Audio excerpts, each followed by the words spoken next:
J'ai une question concernant l'organisation Ahmadi.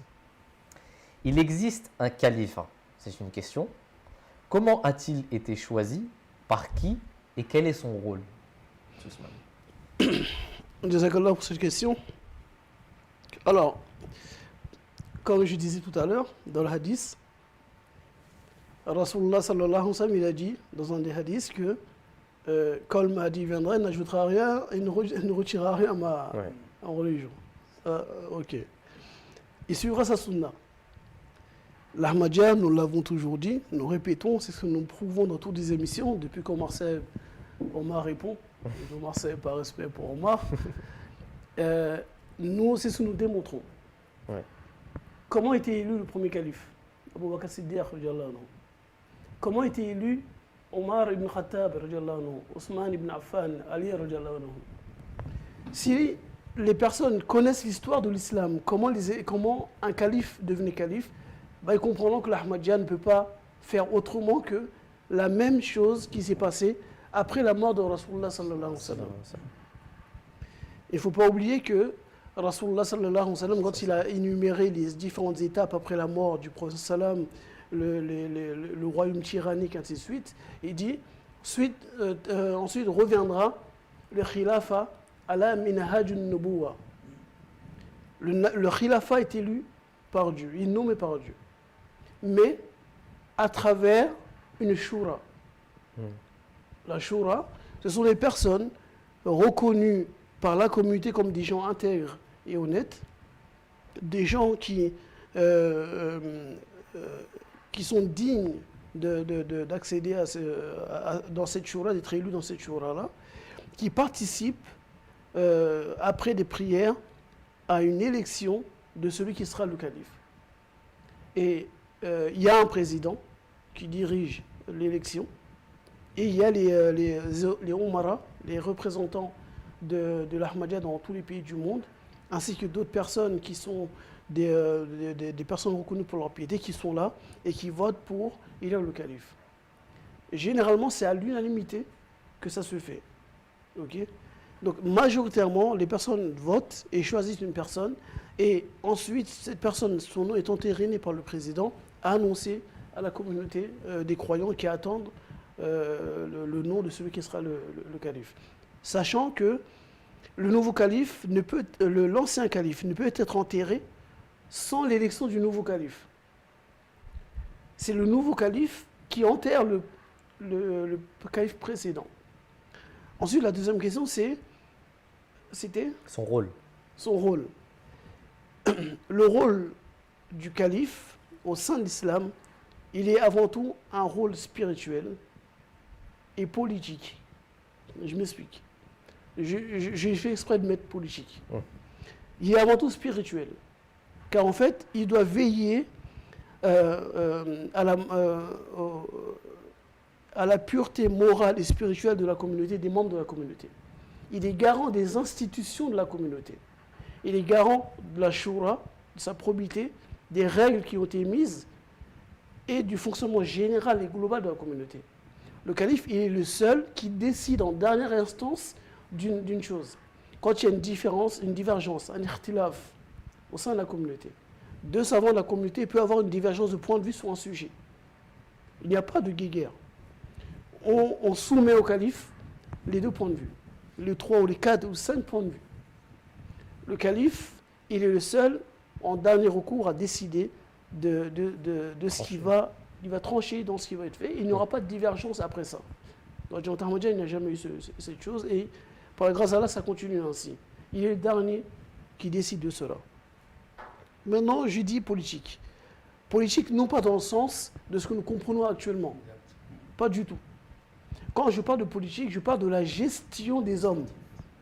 La gestion administrative, okay, et la gestion des hommes, bien sûr. Il n'est pas seulement à donner des conseils spirituels aux gens. Il n'est pas là seulement pour diriger la prière. Il n'est pas là seulement pour faire des nikas, comment on appelle, célébrer les mariages. Il n'est pas là que pour ça. Son rôle ne se contente pas à dire Qala Rasoul, Qala Allah, Qala Rasoul. Non. Il arrive qu'il y a une divergence dans un mariage, dans un business. des partenaires, des associés, qu'ils ont une divergence sur une chose. La question a été transmise à l'instance qui est chargée, Islah, le comité Islah, un comité qui est là pour essayer à l'amiable de trouver une solution. Et si les gens n'obtempèrent pas, le calife prend une décision qui permet de rétablir l'ordre au sein de la communauté. S'il n'y a pas de calife, il n'y a pas d'unité. S'il n'y a pas de calife, il n'y a pas d'ijma. S'il n'y a pas de calife, il n'y a pas de umma. Quand j'entends le terme Ahl Sunnah wal Jama'a, c'est étrange d'entendre ce terme. Ahl Sunnah wal Jama'a, on s'adresse à qui? De quelle époque on parle? Aujourd'hui, dans la umma islamique, il n'y a pas de umma islamique. Car il n'y a pas d'unité, il n'y a pas de leader, il n'y a pas de calife. Il y a autant de sunnah, autant de tafsir, de compréhension de l'islam qu'il y a d'ethnie. Je ne parle même pas de peuple, d'ethnie. Moi, je suis malien. Au Mali, vous avez les Bambara, les Sunnis, les peuples, ce que vous voulez. Chacun a sa compréhension. Qui va vouloir accepter que l'autre soit son imam? Aujourd'hui, on parle du racisme aujourd'hui. Au sein de l'islam, on le sait, qu'on le dise, qu'on ne veuille pas l'admettre, il y a une réalité. Un noir pourra-t-il être le chair d'une autre ethnie ou d'une autre race, entre guillemets? Ce sera difficilement acceptable. On le sait aujourd'hui ce qui se passe. Par contre, quand vous avez le khilafat, il est celui qui tranche dans les divergences, qui unifie, qui guide et qui tranche dans les divergences qu'il peut y avoir dans la communauté. Sans calife, il n'y a aucune bénédiction. Le monde musulman a perdu le khilafat.